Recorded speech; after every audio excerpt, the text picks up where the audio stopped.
여러분, 환영합니다. 오늘 우리가 마주한 이 정보의 바다가, 그 어느 때보다 거칠고 파도가 되게 높습니다. 네, 맞습니다. 하루가 멀다 하고 쏟아지는 거시 경제 뉴스들이 정말 정신이 없죠. 그렇죠. 붉은색, 푸른색으로 쉴 새 없이 전멸하는 시장 데이터들, 그 홍수 속에서 여러분이 길을 잃거나 압도당하기 십상이거든요. 사실 전문가들조차도 매일 아침 눈뜨기가 두려울 정도니까요. 하지만 전혀 걱정하실 필요가 없습니다. 오늘의 심층 분석 미션이 바로 그 혼란스러운 정보의 파도를 확 헤치고 여러분이 반드시 알아야 할 딱 하나의 뚜렷한 항로를 찾아내는 거니까요. 오늘 우리가 다룰 자료 그 무게감부터가 남다르죠. 아, 완전 남다르죠? 하버드 비즈니스 스쿨 출신이자 그 시장의 이면을 가장 날카롭게 읽어내는 걸로 정평이 나 있는 수석 애널리스트 작성한 2000 포트가 던지는 메시지는 단순한 시황 요약 그 이상을 내포하고 있습니다. 그 이상이라면 어떤 거대한 변화 같은 걸 말씀하시는 건가요? 그렇죠. 시장의 거대한 패러다임이 전환되는 그 찰나의 순간, 그러니까 시장 전체를 짓누르던 이른바 공포의 정점에서 이제 막 확인된 거대한 변곡점을 아주 정밀하게 포착해내고 있거든요. 아, 공포의 정점. 오늘 분석의 핵심을 관통하는 주제가 바로 그 트럼프 대통령발 종전선언이라는 거대한 지정학적 뉴스잖아요. 네, 그리고 그로 인해 축발된 에너지 시장의 유가 급락 세태까지 연결되죠. 맞습니다. 아, 본격적인 이야기에 앞서서 여러분께 한 가지 명확히 짚고 넘어갈 점이 있는데요. 아주 중요한 포인트죠. 네. 오늘 다루는 자료의 출발점에 특정 정치적 인물의 발언이 포함되어 있기는 합니다. 하지만 저희는 이 발언이 가진 정치적 맥락이나 이념 혹은 그 도덕성에 대해서는 어떠한 입장도 취하지 않는다는 점을 분명히 합니다. 철저하게 중립적인 시각을 유지하는 게 핵심입니다. 그렇죠. 단지 이 발언 한마디가 시장 데이터와 글로벌 자본의 흐름에 어떤 나비 효과를 일으켰는지 오직 그 객관적인 현상에만 온전히 집중할 겁니다. 사실 자본시장이라는 것은 도덕적 판단이나 정치적 지지를 완전히 배제한 채 오직 냉혹한 숫자와 확률로만 반응하는 공간이니까요. 냉혹한 숫자. 우리가 주목해야 할 것은 바로 그 숫자의 변화가 투자자인 여러분에게 어떤 새로운 기회와 위협을 제시하는가 이거잖아요. 맞습니다. 바로 그 지점입니다. 그럼 바로 리포트의 가장 파격적인 헤드라인으로 곧장 들어가 보죠. 트럼프 대통령의 전쟁은 사실상 끝났다. 이 한마디 발언이 시장을 딱 덮치자마자 엄청난 일이 벌어졌어요. 그동안 전 세계 금융시장의 숨통을 옥죄고 있던 거대한 지정학적 공포가 단숨에 안도 랠리로 얼굴을 바꿨습니다. 금융시장에 드리워졌던 먹구름이 일순간에 걷히는 그야말로 극적인 순간이었죠. 여기서 매력적인 포인트는 이 발언이 실물 자선 시장, 그중에서도 글로벌 경제의 인플레이션을 좌우하는 원유 시장에 미친 즉각적이고 폭력적인 반응입니다. 폭력적이라는 단어가 정말 딱 어울려요. 리포트의 구체적인 데이터를 들여다보면 상황의 심각성이 확연히 드러나잖아요. 네, WTI 크루드유, 그러니까 서부 텍사스산 원유가 배럴당 85달러 8센트로 마감했어요. 하루 만에 무려 마이너스 6.40%라는 엄청난 급락폭을 기록한 겁니다. 와, 하루에 마이너스 6.4%요? 거래량도 106만 5천 건을 넘어서면서 사실상 투매에 가까운 패닉셀링 흐름을 보였죠. 소비자와 직결되는 가솔린 역시 마이너스 3.94% 하락했고요. 원유처럼 무거운 자산이 저렇게 빠지는 건 약간 어떤 거대한 시스템의 나사가 훅 풀려버린 것 같은 느낌마저 주네요. 이게 단순히 주요소 기름값이 싸진다는 의미를 훌쩍 넘어서는 거대한 경제적 함의를 지니고 있다는 게 리포트의 핵심이잖아요. 원유는 현대 경제를 굴러가게 하는 혈액입니다. 유가가 이토록 극적으로 그것도 하루 만에 수직 하락한다는 것은 미국 본토는 물론이고 전 세계를 짓누르던 에너지 인플레이션 압력이 일시에 증발해버린다는 거군요. 바로 그겁니다.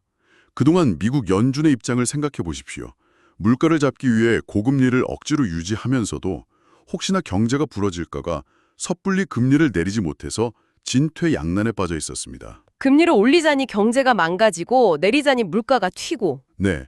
그런데 이번 지정학적 리스크 완화로 인한 유가 급락이 역설적이게도 연준의 향후 금리 결정 경로에 엄청난 유연성을 부여하는 결정적 트리거가 된 겁니다. 아, 그러니까 시장의 관장에서는 드디어 연준이라는 거대한 코끼리가 마침내 한숨을 돌리고 스텝을 가볍게 밟을 수 있는 공간이 생겼다고 열광하는 거군요. 정확합니다. 금리 인하라는 카드를 만지작거릴 여우가 생긴 거죠. 여러분, 이게 바로 월가에서 말하는 이른바 트럼프풋의 귀환입니다.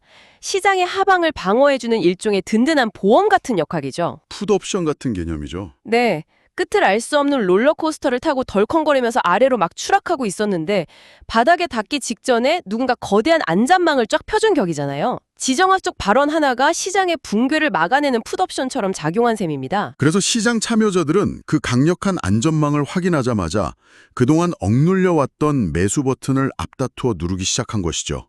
억눌렸던 매수세가 폭발한 거네요. 네, 그런데 그 반응의 강도와 속도를 보면 이것이 단순한 안도감을 넘어선 일종의 발작에 가깝다는 것을 알 수 있습니다. 발작이요? 정말 흥미로워지는 부분은 바로 여기입니다. 해외 시장의 1차적인 반응을 넘어서 우리나라 국내 파생상품 시장에서 벌어진 일은 와, 그야말로 상상을 초월했거든요. 리포트 데이터 보셨죠? 네, 리포트에 따르면 국내 야간 선물 지수가 무려 826.7을 기록하면서 하루 만에 플러스 7.19%라는 미친 폭등세를 보였어요. 야간 선물 시장에서 7%대 상승이라니 이건 무슨 시스템 오류가 아닌가 의심할 법한 비정상적인 수치인데요. 파생상품 트레이더들의 세계에서 지수가 하룻밤 사이에 7% 상승했다는 것은 10년에 한 번 볼까 말까한 매우 폭력적이고 비정상적인 데이터입니다. 10년에 한 번이요? 이것을 단순히 주가가 바닥을 쳤으니 이제 슬슬 사볼까 하는 식의 저가 매수세나 일반적인 반등으로 해석하면 시장의 본질을 완전히 오판하는 겁니다. 그럼 대체 이 숫자는 어떻게 나온 건가요? 이 7.19%라는 숫자는 전형적인 그리고 아주 처절한 숏 커버링의 산물입니다. 잠깐만요. 숏 커버링이라면 시장이 망가질 것이라 베팅했던 숏 포지션 세력들이 갑작스러운 호재에 놀라서 자신들의 포지션을 청산하기 위해 주식을 되사들이는 그 현상 말이죠. 맞습니다. 그들이 급하게 사들이느라 가격이 비정상적으로 튀어 올랐다는 뜻인가요? 바로 그겁니다. 그동안 중동의 지정학적 리스크가 최악의 전쟁으로 치달을 것이라 확신하면서 시장의 폭락에 막대한 레버리지를 걸었던 숏 포지션 세력들이 존재했습니다. 하락에 풀 베팅을 했던 거군요. 네, 그런데 전쟁이 끝났다. 이 발언 단 한 줄과 함께 유가가 곤두박질치고 글로벌 자산이 반등하기 시작하자 이들은 앉아서 천문학적인 감당할 수 없는 손실을 볼 위기에 처한 겁니다. 와, 피가 말랐겠네요. 이 바닥의 룰은 냉혹합니다. 증거금이 바닥나기 전에 살기 위해서는 자신의 포지션을 강제로 청산하면서 아무리 비싼 값에라도 시장의 선물을 마구잡이로 사들여야만 하죠. 울며 겨자 먹기로 비싸게 사는 거네요. 그 절박하고 공포에 질린 매수세가 7.19%라는 경이로운 폭등을 만들어낸 겁니다. 이 야간 선물의 데이터는 오늘 정규 코스피 시장이 개장하자마자 강력한 갭상승, 즉 주가가 중간 가격을 건너뛰고 텅 빈 공간을 띄우면서 위로 솟구쳐 치반할 것을 명백히 예고하고 있습니다. 하락을 외치면서 시장을 짓누르던 사람들이 스스로 거대한 불쏘시개가 되어서 시장을 위로 쏘아 올려버린 거네요. 피도 눈물도 없는 시장의 단면을 보는 것 같습니다. 정말 잔인한 시장의 생리죠. 그런데 리포트를 꼼꼼히 읽어보면 이렇게 환호하는 시장 이면에 파생상품 트레이더들이 겪고 있는 숨은 위험, 이른바 감마 리스크에 대한 경고가 아주 서늘하게 다가옵니다. 유가 차트를 보니까 정말 아찔하더라고요. 표면적인 환호성 뒤에 웅크리고 있는 무서운 변동성이죠.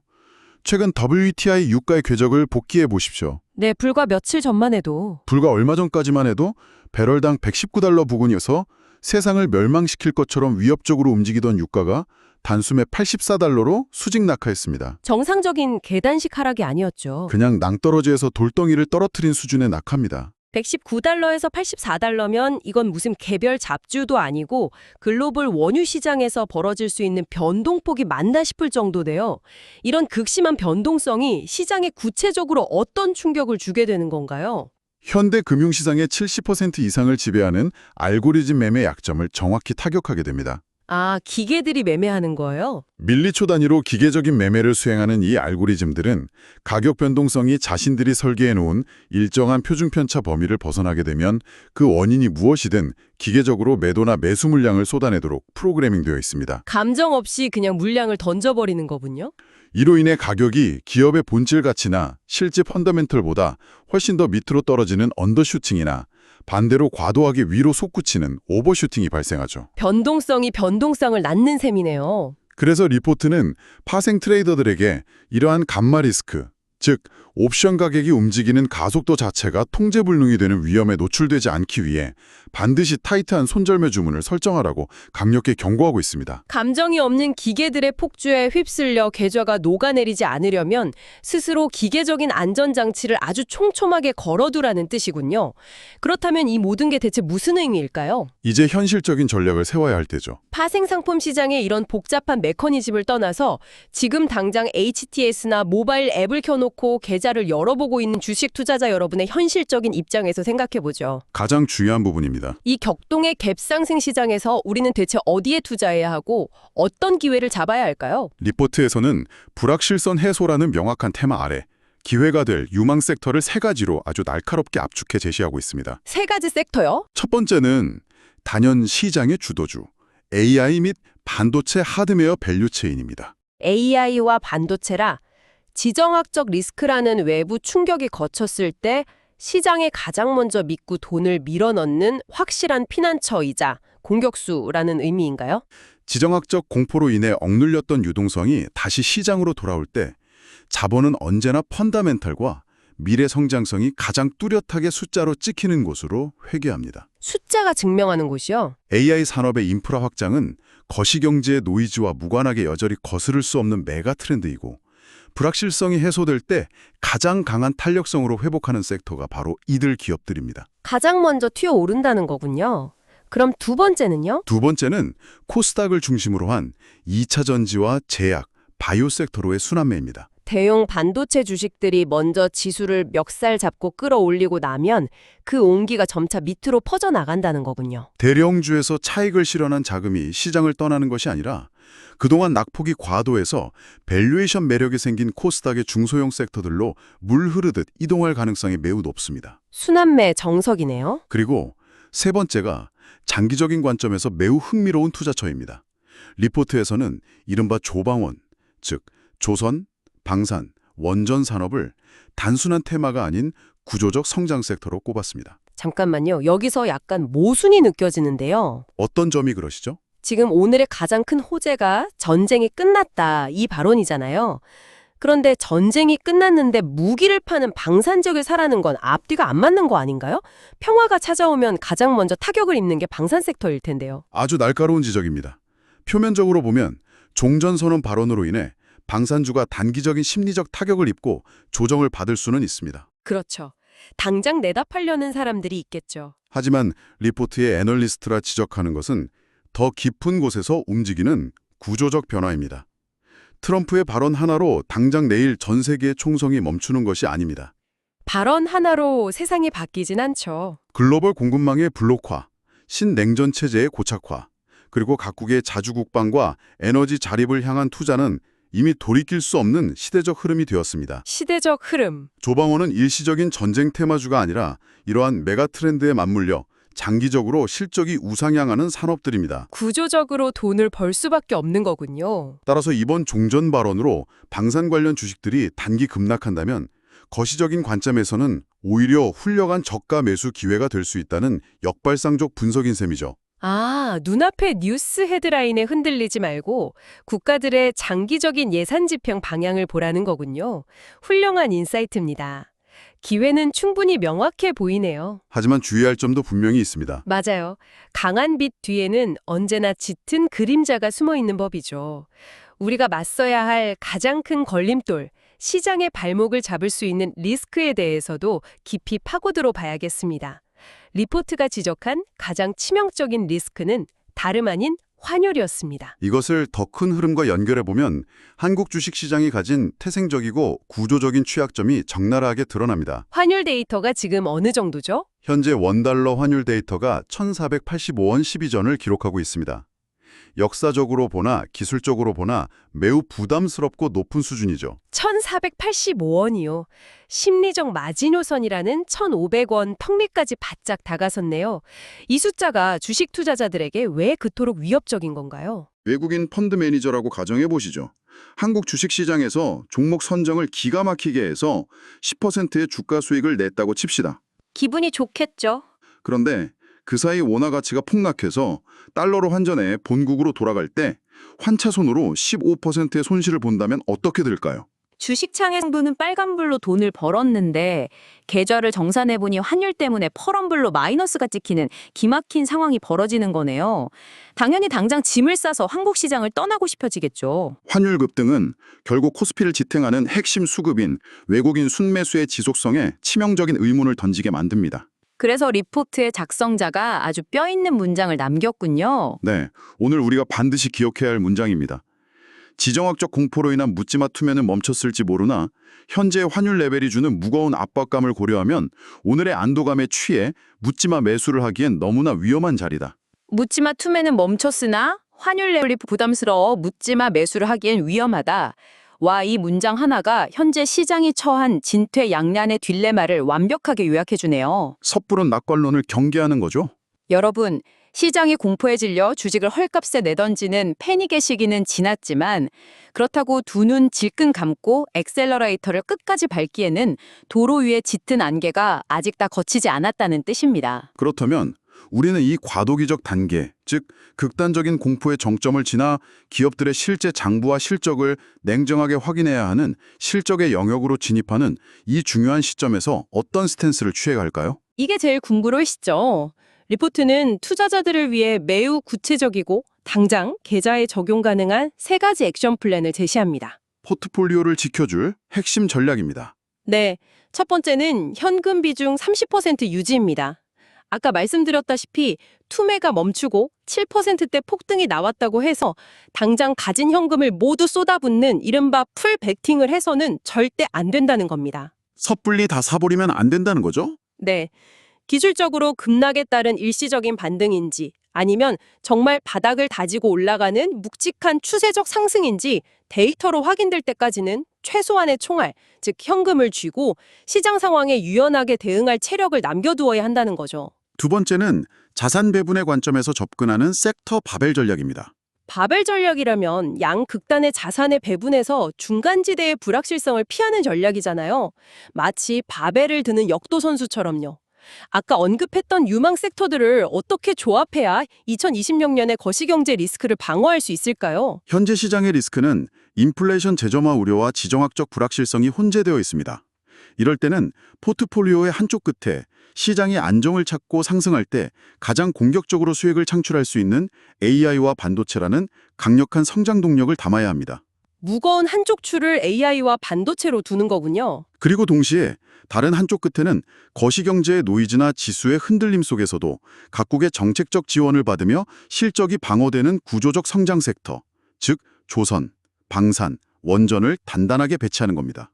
아까 말씀하신 조방원이 방어수 역할을 하는 거네요. 이렇게 성격이 완전히 다른 구극단의 섹터로 포트폴리오의 균형을 맞추면 시장이 위로 가든 아래로 흔들리던 대응할 수 있는 강력한 복원력을 갖추게 됩니다.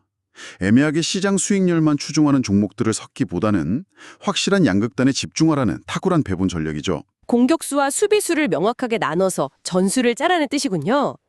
그리고 세 번째 액션 플랜이 좀 어렵게 들릴 수 있는데 변동성 매도 전략 및 베이시스 활용입니다. 용어가 조금 낯설 수 있죠. 네, 여기서 베이시스나 변동성 매도를 개인 투자자들이 어떻게 실전에 적용해야 하는지 조금 더 풀어주실 수 있나요? 전문적인 파생 용어라 낯설 수 있지만 원리는 간단합니다.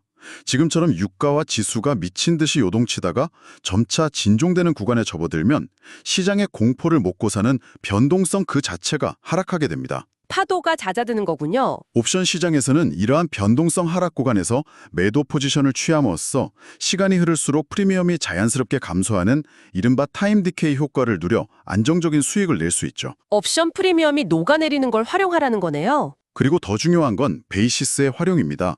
아까 국내 야간 선물이 7% 넘게 폭등했다고 했죠. 네, 엄청났죠. 오늘 아침 정규장이 열리면 코스피 현물 주식 가격과 선물 가격 사이에 어마어마한 괴리, 즉 베이시스가 발생하게 됩니다. 아, 갭 상승으로 시작하니까 시장가로 무조건 따라붙으려는 사람들이 엄청나게 많을 텐데요. 다들 흥분해서 사려고 할 테니까요. 그게 바로 가장 위험한 행동입니다.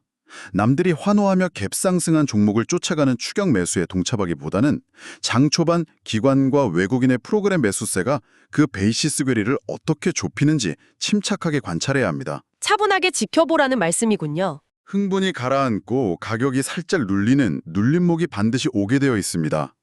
그 타이밍을 굴려 진입하는 것이 리스크를 줄이고 수익을 극대화하는 훨씬 유리한 전략이라는 의미입니다. 무작정 쫓아가지 말고 기다려라. 이 타이밍을 기다릴 수 있는 근거는 다른 매크로 지표들도 탄탄하게 뒷받침하고 있습니다. 다른 자산군들도 공포를 내려놓고 있다는 데이터가 있나요? 미니 S&P 500 선물이 플러스 0.74% 상승 중이고 대표적인 안전자산인 금은 마이너스 0.19%로 소폭 하락하며 자금이 빠져나가고 있습니다. 금에서 돈이 빠진다는 건 의미가 크죠.